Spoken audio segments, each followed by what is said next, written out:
Cuando alguien a quien has amado durante décadas cierra los ojos para siempre, no solo pierdes a esa persona, pierdes también una parte de ti mismo. Dejas de ser nosotros para convertirte de repente en un yo que ya no reconoces completamente. El silencio de la casa se vuelve denso, casi tangible.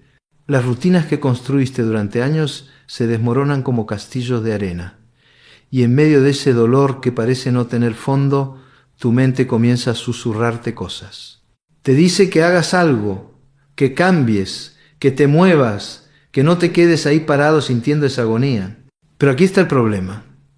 Cuando el alma sangra, las decisiones que tomamos pueden convertirse en heridas adicionales que tardan años en sanar. He visto esto una y otra vez en mi consulta. Personas que, movidas por el dolor legítimo de la pérdida, toman decisiones que después lamentan profundamente. Decisiones que les cuestan dinero, relaciones, salud mental y sobre todo dignidad. La viudez no es solo un estado civil, es un proceso psicológico complejo que requiere tiempo, paciencia y sobre todo lucidez emocional. Porque la dolor es inevitable, pero el sufrimiento adicional que nos causamos a nosotros mismos a través de malas decisiones, eso sí se puede evitar. Hoy quiero hablarte de 5 errores que comete la mayoría de las personas cuando pierden a su pareja. 5 trampas emocionales en las que caemos cuando el corazón duele tanto que nubla nuestra capacidad de pensar con claridad. Y te advierto desde ahora, el 5.º error es el más frecuente y el más difícil de reconocer, precisamente porque surge cuando creemos que ya estamos recuperándonos.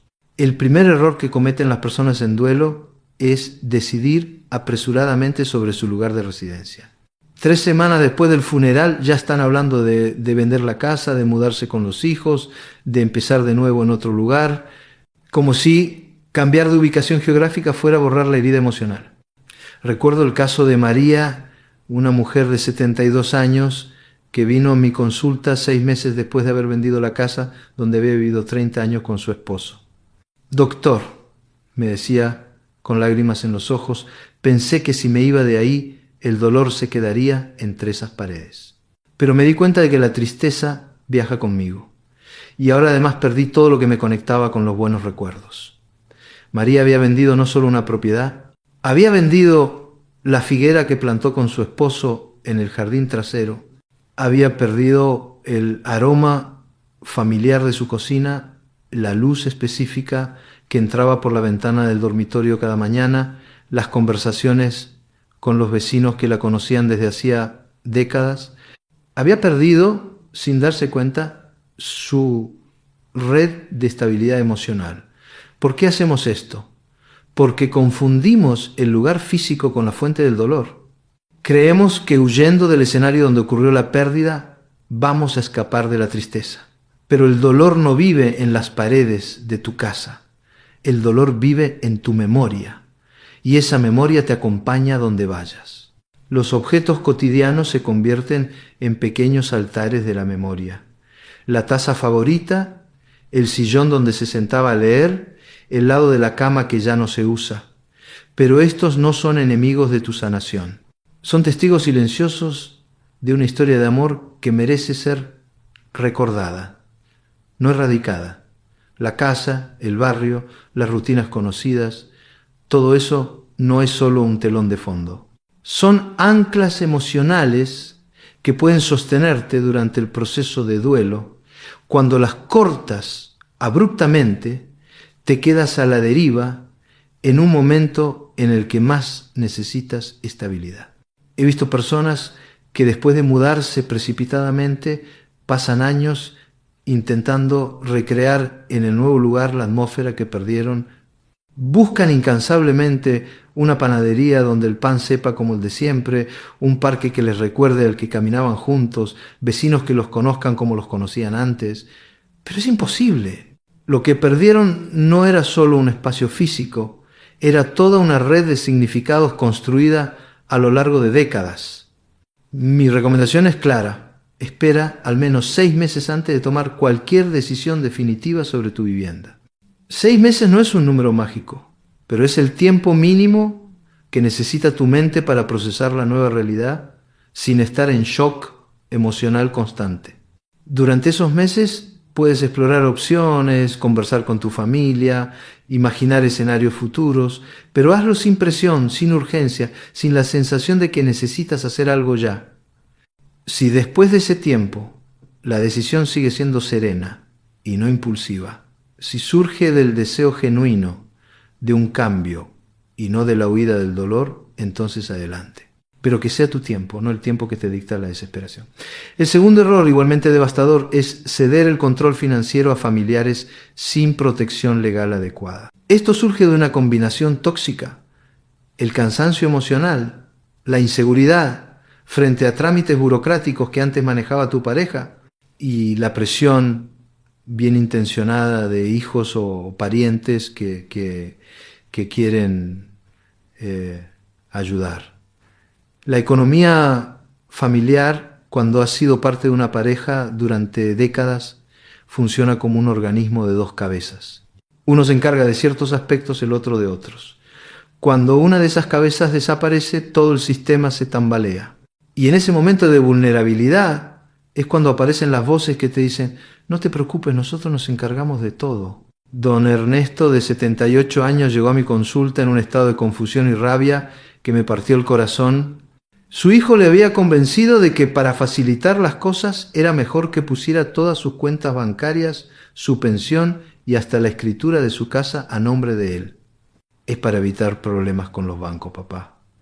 Así yo puedo manejar todo por ti. Le había dicho. Al principio, Ernesto se sintió aliviado. Ya no tenía que lidiar con códigos de acceso online que no entendía, ni con funcionarios de banco que lo trataban como si fuera invisible. Pero 3 meses después, cuando quiso sacar dinero para una emergencia médica, descubrió que ya no tenía acceso a lo que toda la vida había sido suyo. Su hijo estaba de viaje, no contestaba el teléfono, y Ernesto se encontró en la situación absurda de tener que pedirle permiso a su propio hijo para usar su dinero. La humillación era profunda. No solo había perdido su autonomía financiera, había perdido su dignidad como adulto independiente. No estoy diciendo que su hijo tuviera intenciones maliciosas. Muchas veces estos arreglos surgen de una genuina intención de ayuda, pero el camino al infierno está pavimentado de buenas intenciones. Y cuando confundes ayuda con control total, estás regalando algo más que dinero. Estás regalando tu autonomía, tu dignidad, tu capacidad de decisión sobre tu propia vida. La independencia económica no es solo una cuestión práctica, es una cuestión de salud mental. Cuando pierdes el control sobre tus finanzas, pierdes también el control sobre tu futuro. Y una persona en duelo ya se siente suficientemente indefensa como para añadir esta vulnerabilidad adicional. Existe una diferencia fundamental entre pedir ayuda y entregar el control. Pedir ayuda significa: explícame cómo funciona esto, acompáñame al banco, ayúdame a entender estos documentos.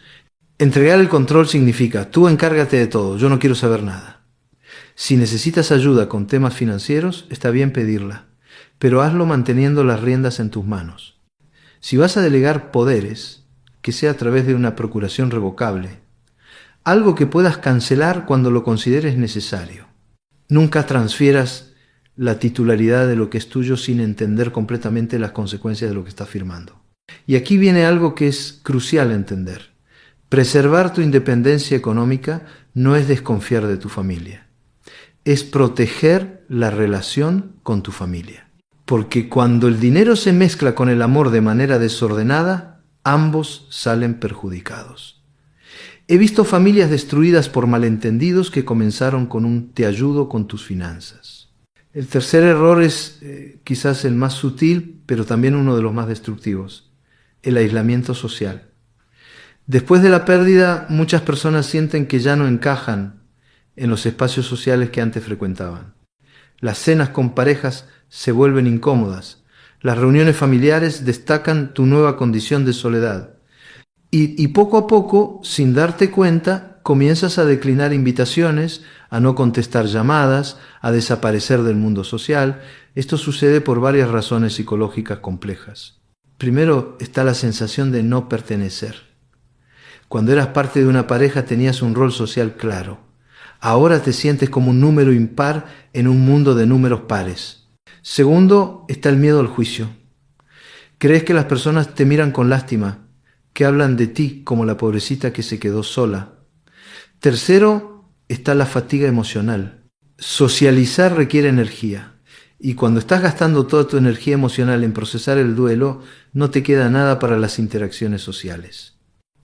Rosa tenía 79 años cuando perdió a su hermana, con quien había compartido casa durante los últimos 15 años. Era una mujer activa, querida en su barrio, siempre dispuesta a una conversación en la panadería o a cuidar las plantas de los vecinos cuando se iban de vacaciones. Pero después del funeral, algo se apagó en ella. Dejó de salir a la calle más que para lo imprescindible. Dejó de atender el teléfono. Cuando los vecinos preguntaban por ella, simplemente decía que estaba bien, pero que necesitaba un tiempo para sí misma. 3 meses después, cuando finalmente accedió a acompañarme en terapia, estaba irreconocible, no solo físicamente, sino emocionalmente. Se había convertido en una versión difusa de sí misma. Rosa había desarrollado lo que los psicólogos llamamos depresión por desuso social. Su cerebro, acostumbrado a los estímulos constantes de la interacción humana, había comenzado a atrofiarse. Su vocabulario se había reducido, su capacidad de concentración había disminuido, incluso su postura corporal había cambiado, se había encogido literalmente sobre sí misma. El aislamiento no cura el dolor, lo fermenta, lo convierte en algo más denso, más amargo, más difícil de digerir. Cuando te desconectas del mundo, pierdes los pequeños momentos de distracción que tu mente necesita para procesar el duelo de manera saludable. Pierdes las conversaciones casuales que te recuerdan que la vida continúa. Pierdes la sensación de seguir siendo útil, querido, parte de algo más grande que tu dolor. Pero más que eso, el aislamiento acelera el deterioro cognitivo y emocional. Es como una planta que decides guardar en un armario oscuro. Por más que le pongas agua, sin luz, sin aire, sin estímulos del exterior, se marchita. Y tú no eres diferente. Los seres humanos somos criaturas fundamentalmente sociales. Nuestro cerebro está diseñado para funcionar en interacción con otros cerebros. Cuando nos aislamos, no solo perdemos compañía, perdemos espejos emocionales, personas que reflejen nuestra humanidad de vuelta hacia nosotros, que nos confirmen que seguimos existiendo como seres dignos de amor y atención. No te estoy pidiendo que finjas alegría que no sientes, ni que regreses inmediatamente a tu nivel de actividad social anterior. Te estoy pidiendo que mantengas al menos un hilo de conexión diaria con el mundo exterior. Una llamada telefónica, un saludo en la tienda, una caminata hasta el parque. Acepta esas invitaciones simples, aunque al principio no tengas ganas. No porque necesites fingir que estás bien, sino porque tu mente necesita recordar que hay vida más allá de tu pérdida. Y si eres tú quien conoce a alguien que se está aislando, no esperes a que te pida ayuda. A veces, una visita inesperada puede cambiar completamente el rumbo emocional de una persona. El cuarto error surge cuando el silencio de la casa se vuelve insoportable y crees que la solución es llenarlo rápidamente con una nueva presencia. Muchas personas viudas, especialmente aquellas que estuvieron casadas durante décadas, no saben cómo estar solas consigo mismas. La soledad les resulta tan asfixiante que buscan apresuradamente una nueva relación, no por amor, sino por supervivencia emocional. Este es uno de los aspectos más complejos del duelo porque involucra no solo tu proceso personal de sanación, sino también la vida y los sentimientos de otra persona. Cuando buscas una relación desde la carencia emocional, inevitablemente conviertes a esa persona en un objeto terapéutico en lugar de tratarla como un ser humano completo con sus propias necesidades y vulnerabilidades. Ramón tenía 73 años cuando enviudó después de 45 años de matrimonio. A los 2 meses del funeral, ya había comenzado una relación con una vecina que también había perdido a su esposo recientemente. Al principio, ambos se sentían aliviados. Tenían compañía, alguien que entendiera su dolor, alguien con quien llenar las horas vacías del día, pero lo que parecía ser la solución se convirtió en un problema más complejo. Ramón no podía evitar comparar constantemente a su nueva pareja con su esposa fallecida. Cada gesto, cada palabra, cada forma de preparar el café se medía contra la memoria de 4 décadas compartidas. Y ella, por su parte, se sentía constantemente evaluada contra un fantasma al que nunca podría igualar. La intimidad física se volvió complicada.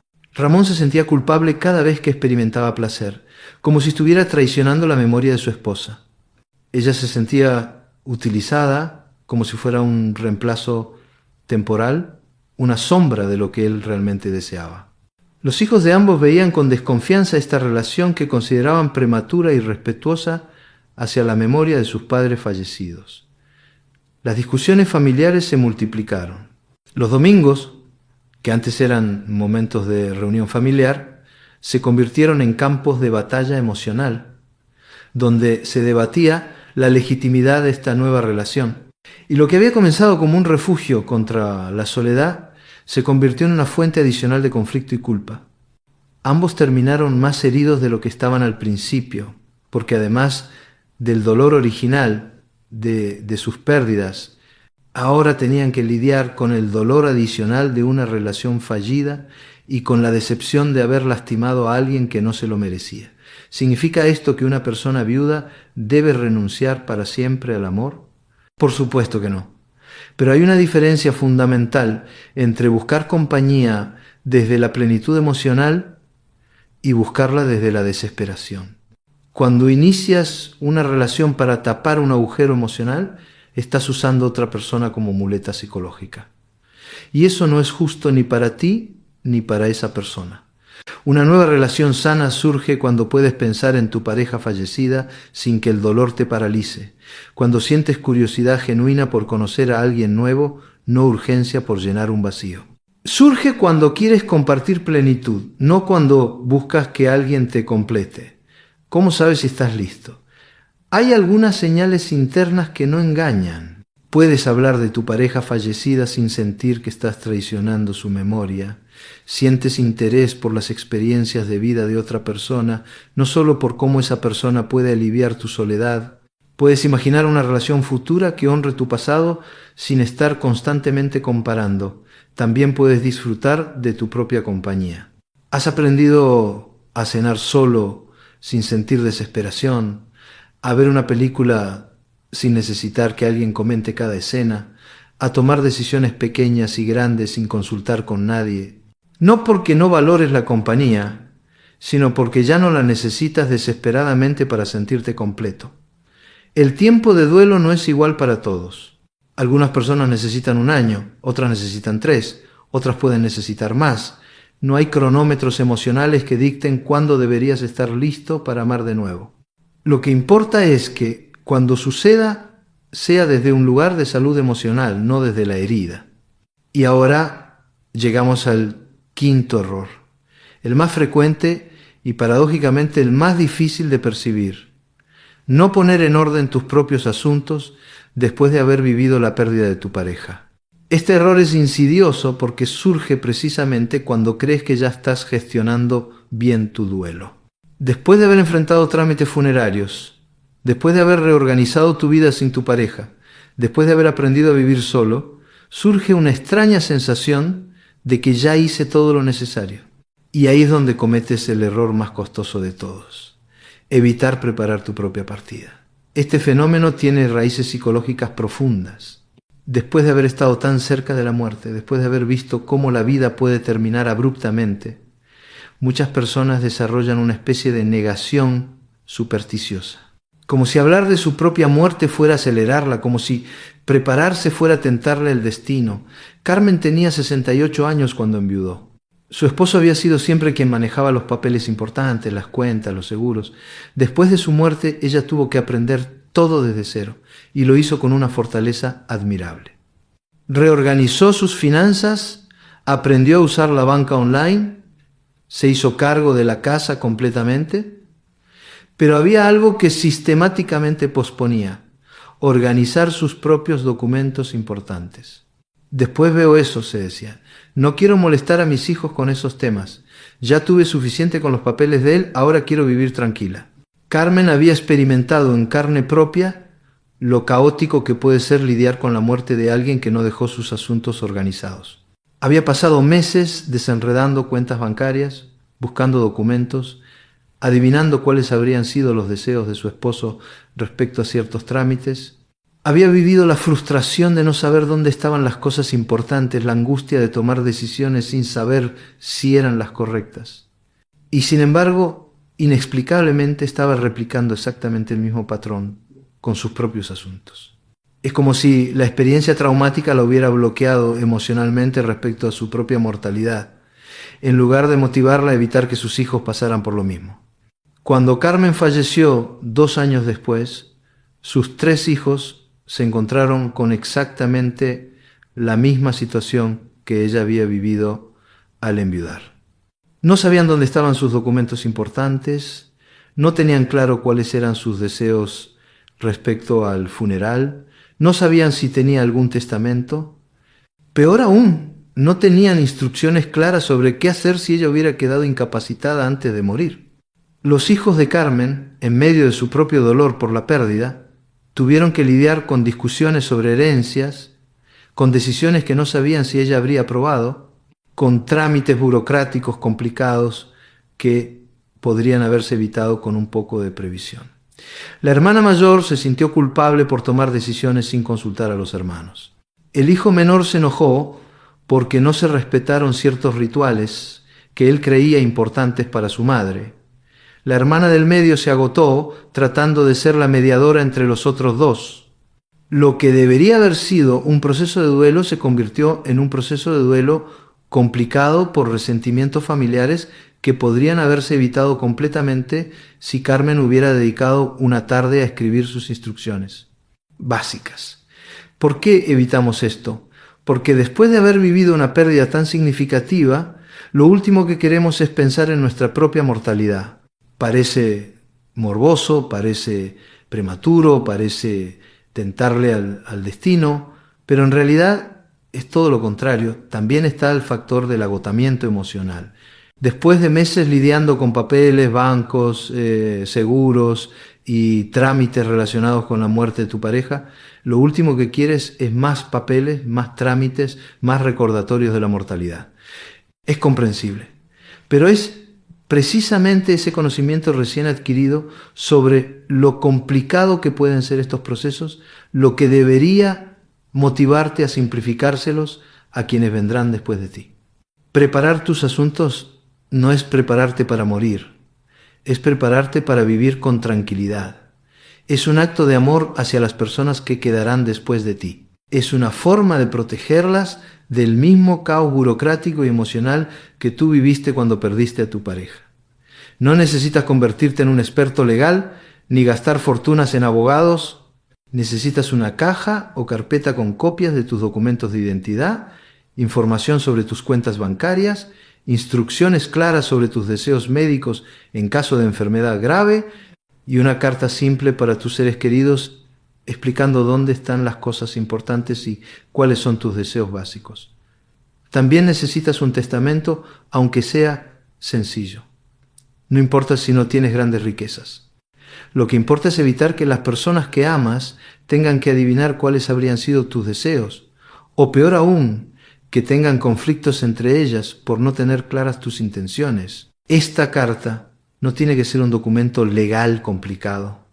Puede ser algo tan simple como: hijos queridos, si algo me pasa, quiero que sepan que mis documentos importantes están en esta carpeta. Mis cuentas bancarias están en tal banco. Mi deseo es ser cremado y que esparzan mis cenizas en el jardín junto a las de su padre. No quiero que se peleen por las cosas materiales. Lo que más me importa es que se cuiden entre ustedes y que recuerden que los amé profundamente. Esto no se trata de pesimismo ni de obsesión con la muerte. Se trata de responsabilidad emocional hacia quienes te aman. Porque cuando no organizas tus asuntos, no solo les dejas problemas prácticos a resolver, les dejas dudas emocionales que pueden perseguirlos durante años. ¿Te imaginas el alivio que sentirían tus hijos si supieran que no tienen que adivinar lo que habrías querido? ¿Te imaginas la paz mental que les darías si supieran que todo está claro, organizado, explicado? Eso no es prepararse para morir. Eso es regalarles tranquilidad para que puedan procesar su duelo sin complicaciones adicionales.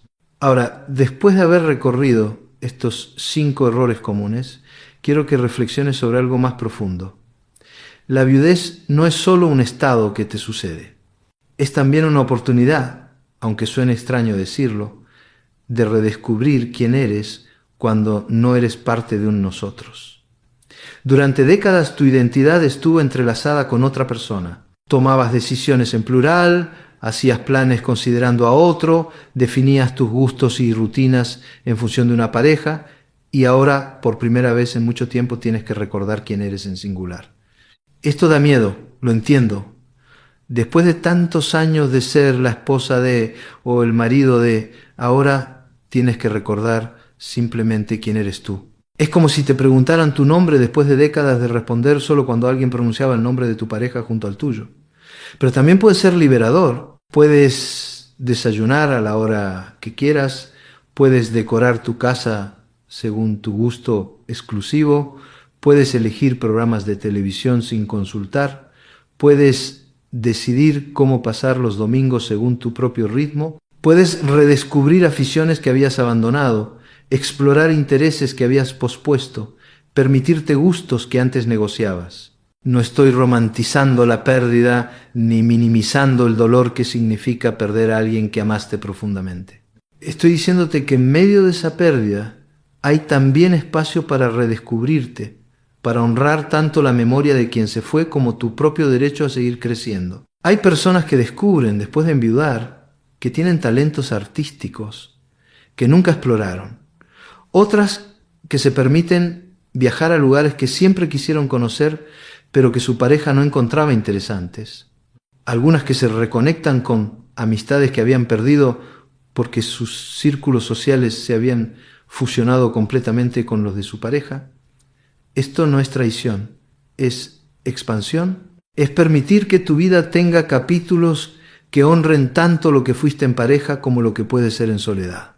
Y paradójicamente, cuando te permites crecer después de una pérdida, cuando te permites ser plenamente tú mismo de nuevo, la memoria de tu pareja se enriquece, porque esa persona amó a alguien completo, complejo, multifacético, no a un monumento inmóvil a su memoria. Sobrevivir a quien amas es un privilegio doloroso. Un privilegio porque tuviste la suerte de amar profundamente y ser amado. Doloroso porque ahora tienes que aprender a cargar esa memoria sin que te aplaste, pero tienes algo que ofrecer todavía. Después de meses lidiando con papeles, bancos, seguros y trámites relacionados con la muerte de tu pareja, lo último que quieres es más papeles, más trámites, más recordatorios de la mortalidad. Es comprensible, pero es precisamente ese conocimiento recién adquirido sobre lo complicado que pueden ser estos procesos, lo que debería motivarte a simplificárselos a quienes vendrán después de ti. Preparar tus asuntos no es prepararte para morir, es prepararte para vivir con tranquilidad. Es un acto de amor hacia las personas que quedarán después de ti. Es una forma de protegerlas del mismo caos burocrático y emocional que tú viviste cuando perdiste a tu pareja. No necesitas convertirte en un experto legal ni gastar fortunas en abogados. Necesitas una caja o carpeta con copias de tus documentos de identidad, información sobre tus cuentas bancarias, instrucciones claras sobre tus deseos médicos en caso de enfermedad grave y una carta simple para tus seres queridos explicando dónde están las cosas importantes y cuáles son tus deseos básicos. También necesitas un testamento, aunque sea sencillo. No importa si no tienes grandes riquezas. Lo que importa es evitar que las personas que amas tengan que adivinar cuáles habrían sido tus deseos o peor aún, que tengan conflictos entre ellas por no tener claras tus intenciones. Esta carta no tiene que ser un documento legal complicado. Puede ser algo tan simple como: hijos queridos, si algo me pasa, quiero que sepan que mis documentos importantes están en esta carpeta. Mis cuentas bancarias están en tal banco. Mi deseo es ser cremado y que esparzan mis cenizas en el jardín junto a las de su padre. No quiero que se peleen por las cosas materiales. Lo que más me importa es que se cuiden entre ustedes y que recuerden que los amé profundamente. Esto no se trata de pesimismo ni de obsesión con la muerte. Se trata de responsabilidad emocional hacia quienes te aman. Porque cuando no organizas tus asuntos, no solo les dejas problemas prácticos a resolver, les dejas dudas emocionales que pueden perseguirlos durante años. ¿Te imaginas el alivio que sentirían tus hijos si supieran que no tienen que adivinar lo que habrías querido? ¿Te imaginas la paz mental que les darías si supieran que todo está claro, organizado, explicado? Eso no es prepararse para morir. Eso es regalarles tranquilidad para que puedan procesar su duelo sin complicaciones adicionales. Ahora, después de haber recorrido estos 5 errores comunes, quiero que reflexiones sobre algo más profundo.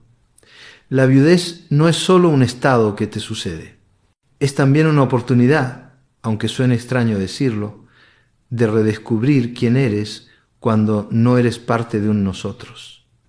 Durante décadas tu identidad estuvo entrelazada con otra persona. Tomabas decisiones en plural, hacías planes considerando a otro, definías tus gustos y rutinas en función de una pareja, y ahora, por primera vez en mucho tiempo, tienes que recordar quién eres en singular. Esto da miedo, lo entiendo. Después de tantos años de ser la esposa de o el marido de, ahora tienes que recordar simplemente quién eres tú. Es como si te preguntaran tu nombre después de décadas de responder solo cuando alguien pronunciaba el nombre de tu pareja junto al tuyo. Pero también puede ser liberador. Puedes desayunar a la hora que quieras, puedes decorar tu casa según tu gusto exclusivo, puedes elegir programas de televisión sin consultar, puedes decidir cómo pasar los domingos según tu propio ritmo, puedes redescubrir aficiones que habías abandonado, explorar intereses que habías pospuesto, permitirte gustos que antes negociabas. No estoy romantizando la pérdida ni minimizando el dolor que significa perder a alguien que amaste profundamente. Estoy diciéndote que en medio de esa pérdida hay también espacio para redescubrirte, para honrar tanto la memoria de quien se fue como tu propio derecho a seguir creciendo. Hay personas que descubren, después de enviudar, que tienen talentos artísticos que nunca exploraron. Otras que se permiten viajar a lugares que siempre quisieron conocer, pero que su pareja no encontraba interesantes. Algunas que se reconectan con amistades que habían perdido porque sus círculos sociales se habían fusionado completamente con los de su pareja. Esto no es traición, es expansión. Es permitir que tu vida tenga capítulos que honren tanto lo que fuiste en pareja como lo que puede ser en soledad.